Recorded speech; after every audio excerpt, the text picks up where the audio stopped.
Hello everyone, I am Ravi Jain. आज हम time series का पार्ट 2 देखेंगे। अब तक हमने देखा कि टाइम सीरीज क्या होती है और उसके कंपोनेंट्स क्या क्या होते हैं। तो हमने एक कंपोनेंट समझ लिया था, आज हम दूसरा कंपोनेंट समझते हैं। दूसरा जो कंपोनेंट है उसका नाम है सीजनल और शॉर्ट टर्म वेरिएशन। सीजनल और शॉर्ट टर्म वेरिएशन। तो अभी हम इसको थोड़ा इरेज कर देते हैं।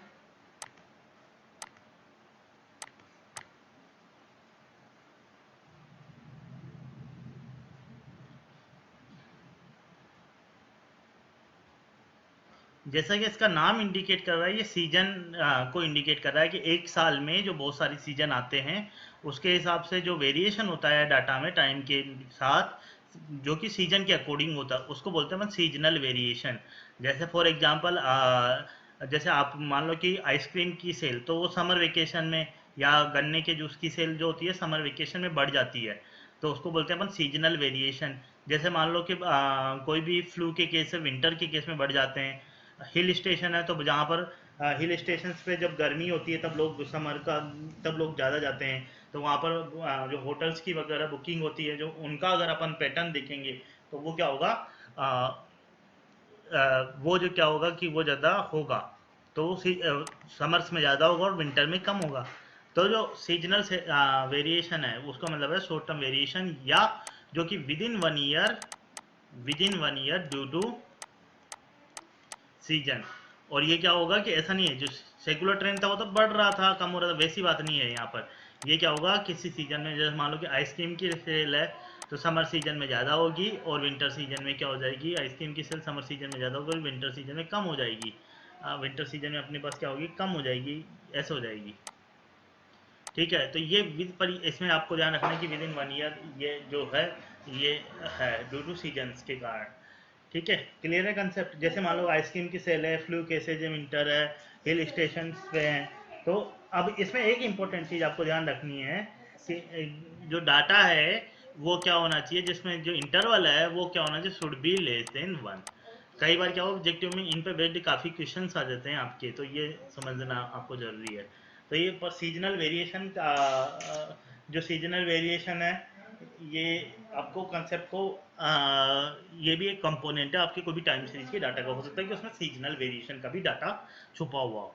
तीसरा जो वेरिएशन होता है वो होता है साइक्लिकल वेरिएशन। वो क्या होता है, वो ये होता है कि जैसे फॉर एग्जांपल आपका कोई भी बिजनेस साइकिल होता है, उसमें क्या होता है कि एक डाटा, कोई भी डाटा, जैसे मान लो प्रोडक्शन है, या मान लो कि कोई भी आपका सेल्स है, प्रॉफिट है। तो वो जो वो चीज़ है बिजनेस में, क्या होता है कि पहले वो सबसे पहले टॉप पे क्या होता है, प्रोस्पेरिटी पे रहता है, काफ़ी बूम पे रहता है। ये आपने बिजनेस साइकिल पढ़ा होगा, प्रोस्पेरिटी या जो बूम पे रहता है। फिर उसके बाद क्या होता है कि वो यहाँ पर मान लेते हैं अपन, ये क्या है, डिप्रेशन है। तो ये डिप्रेशन पे तो डायरेक्ट जाता नहीं है, तो पहले बूम पे रहता है, फिर उसके बाद ये यहाँ पर ये क्या आता है, रिसेशन आता है। रिसेशन आता है तो फिर डिप्रेशन में चला जाता है, और फिर उसके बाद क्या हो जाता है, रिकवरी होती है। रिकवरी होती है, ये आपका एक टिपिकल बिजनेस साइकिल होता है। कोई भी बिजनेस आप ले लो, जनरली उसका क्या होता है, एक साइकिल चलता है। किसी भी टाइप का बिजनेस ले लो, जो कि जनरली 2 से 10 साल के बीच में होता है। तो ये क्या होता है कि ये ऐसा पीरियड है जो कि 2 से 10 साल के बीच में है। और इसमें क्या होता है कि ये आपका बिजनेस साइकिल है। और इसमें होता क्या है कि आपके पास जो डाटा होता है वो एक ही दो, और टाइम इसका जो जनरली क्या होता है, 2 to 7 ईयर, 2 to 10 ईयर्स के बीच में होता है, मतलब मोर देन 1 ईयर का में ये वेरिएट होता है, कभी ज़्यादा कभी कम। तो मतलब पहले ज़्यादा टॉप पे, फिर उसका धीरे धीरे कम होगा, फिर डिप्रेशन आ जाएगा बिल्कुल, फिर उसके बाद वापस से रिकवरी होगी। तो मतलब ये डाटा कैसा हुआ, ऐसे आपके पास ये ऐसे डाटा जाएगा। फिर उसके बाद ये आपका, ये मान लो ये इनिशियल डाटा है, यहाँ से अपन बना रहे हैं। फिर ये रिसेशन आएगा, डिप्रेशन में जाएगा, ये डिप्रेशन, ये आपके पास बूम, ये डिप्रेशन, और उसके बाद रिकवरी होकर वापस से बूम में। तो ये हो गया रिसेशन,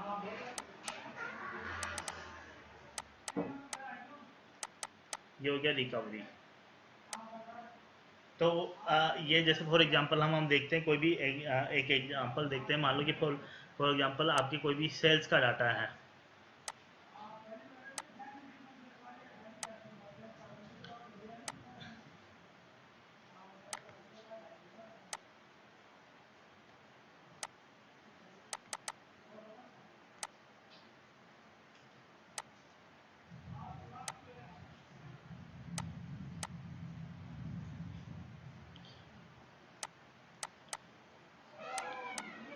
ईयर और उसके बाद सेल का डाटा है 1 2 3 4, मान लो कि डाटा है 100।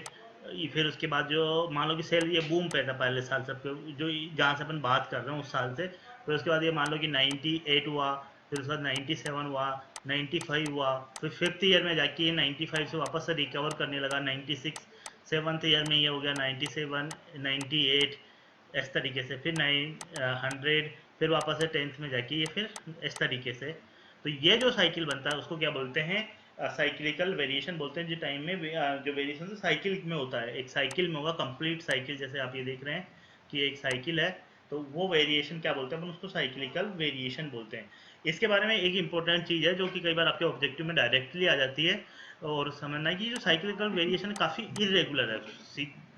शॉर्ट टर्म वेरी ये जो सिंपल ट्रेंड है वो भी अपन बोल सकते हैं कि हाँ ठीक है, शॉर्ट टर्म वेरिएशन है ये भी हमारा काफ़ी मतलब ये है कि भाई हाँ हमें पता है कि समर सेल्स में उसकी इंक्रीज होगी।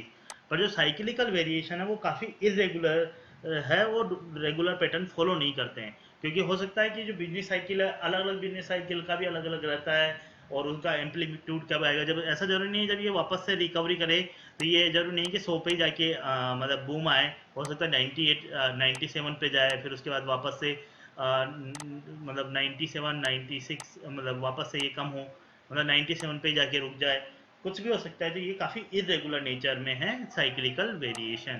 तो ये साइक्लिकल वेरिएशन क्या होता है, इरेगुलर। ये भी आपके एग्जाम में कई बार क्वेश्चन आ जाता है। दूसरा चौथा जो वेरिएशन है वो होता है रैंडम वेरिएशन या इरेगुलर वेरिएशन। रैंडम मतलब जो कि जिसको हम प्रेडिक्ट नहीं कर सकते, जो अनसर्टेन है और वो कभी हो जाता है। फॉर एग्जांपल अभी कोविड-19 सिचुएशन आ गई, तो जो भी हमारे सेल्स थे या कोई भी इंडस्ट्रियल आउटपुट था या हमारे पास जो इनकम थी, लेबर थी, अगर उसका डाटा देखेंगे तो उसमें बहुत खतरनाक इरेगुलरिटी आएगी जीडीपी के डाटा में, जो कभी नहीं हुआ होगा। कोविड-19 हुआ, फ्लड हुआ, फायर हुआ, कहीं पर कोई स्ट्राइक हो गई, ऐसे जो एक्सीडेंट या कोई एक्सीडेंट हुआ, कोई इंसिडेंट हुआ, उसके कारण जो वेरिएशन आता है जो कि बिल्कुल उस पीरियड के लिए बहुत कम टाइम के लिए रहता है, पर जो एक वेरिएशन आता है इरेगुलर वेरिएशन, उसको बोलते हैं इरेगुलर वेरिएशन। जैसे अर्थक्वेक हुआ, इन सबको क्या बोलते हैं, इरेगुलर वेरिएशन बोलते हैं। अब इसमें क्या है कि जो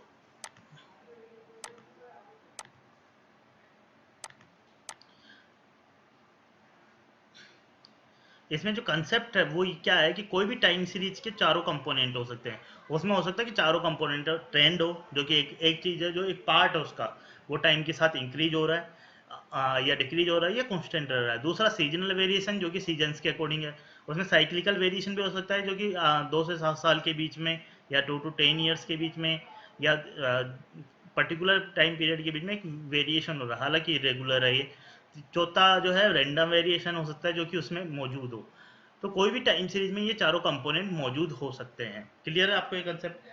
अब हमारा जो ऑब्जेक्टिव होता है कोई भी टाइम सीरीज का एनालिसिस का, तो उसके क्या होता है कि उसके दो मॉडल होते हैं। तो उसको अपन को एनालाइज करने के लिए दो मॉडल होते हैं, वो आपको मैं समझा देता हूँ, क्योंकि आपके बुक में नहीं दिया हुआ पर ये एग्जाम में कई बार आया हुआ है क्वेश्चन। बहुत सिंपल कंसेप्ट है, models of time series analysis.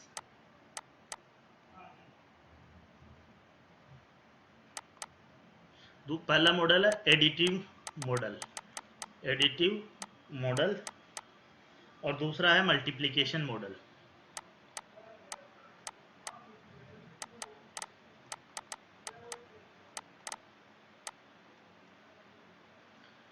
तो जैसे इसमें क्या है कि मान लो कि कोई भी जो टाइम सीरीज है उसमें अगर अपन उसका जो कंपोनेंट है कि भाई जो कोई भी वैल्यू है वाई की, उसमें चार कंपोनेंट होती है। एडिटिव मॉडल मान के चलता है कि T plus C plus S plus आई।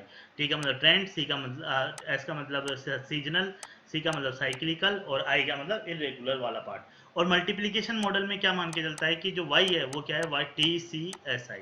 तो ये आपको नाम से तो समझ में आएगा इनकी, इसमें ये बोल रहा है कि वो चारों को जोड़ के लेना है, इसमें चारों को मल्टीप्लाई करके लेना है मल्टीप्लिकेशन मॉडल में।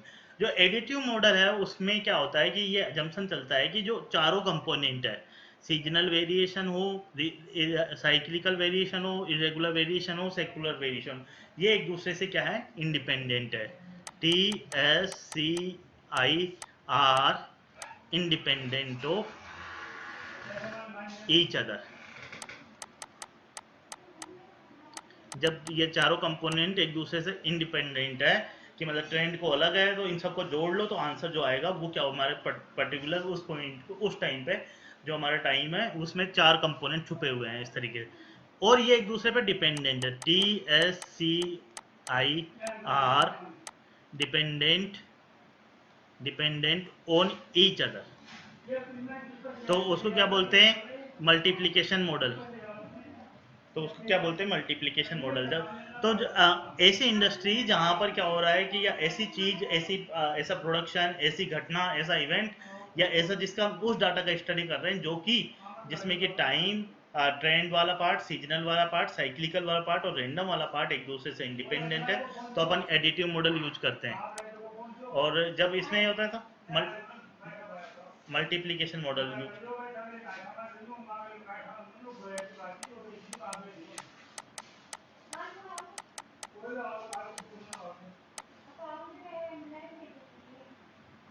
और ये वाला मॉडल क्या है, ये है। अब ये जो इसमें बस इतना ही हमें स्टडी करना है क्योंकि डायरेक्ट एग्जाम में कभी भी आ जाता है, पर हमें उसके बाद इसमें ज़्यादा पार्ट इसको स्टडी करना नहीं है। आपको ये कंसेप्ट क्लियर हो गया होगा।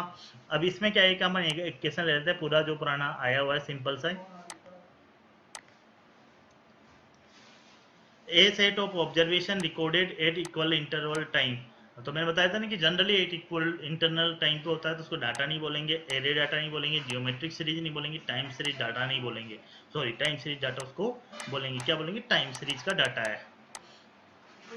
किसका टाइम सीरीज है, ठीक है। तो अभी हमने ये पार्ट समझा, अब हम देखेंगे कि कैसे हम इनको ये जो कंपोनेंट्स है, जो टी वाला, सी वाला, एस वाला, आई वाला, ये कैसे निकालते हैं, इसको अब हम देखेंगे।